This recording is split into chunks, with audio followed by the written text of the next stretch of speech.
Welcome to పూరా local. America అధ్యక్షుడు Trump అధికారంలోకి రాగానే కొత్త రూల్స్ పెట్టి అందరినీ బెదరగొడుతున్న విషయం తెలిసిందే. తాజాగా ట్రంప్ కొత్త ఇమిగ్రేషన్ రూల్స్ అమెరికాలోని భారతీయులకు కష్టాలు తెచ్చిపెట్టాయి.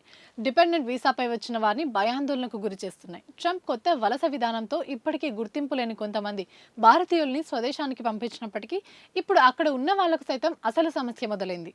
ఎటు పోవాలో తెలియని గందరగోళంలో పడిపోయారు. కొందరు కెనడా వంటి ఇతర దేశాలకు వెళ్లాలని ప్లాన్ చేసుకుంటున్నారు. మరికొందరు ఇండియా బాట పడుతున్నారు. అసలు పాత ఇమిగ్రేషన్ రూల్స్ కి కొత్త వాటికి తేడా ఏంటి?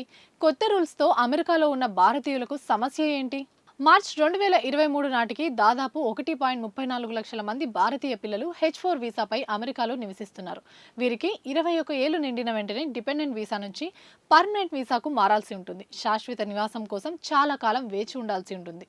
కొన్ని దరఖాస్తులకు 12 నుంచి 100 ఏళ్లు కూడా పట్టే అవకాశాలు కూడా కనిపిస్తున్నాయి.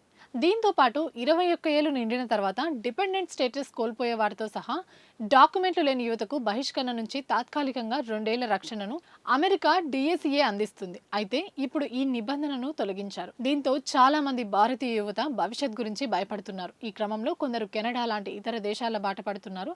మరికొందరు అన్ని సర్దుకొని ఇండియా పయనమవుతున్నారు.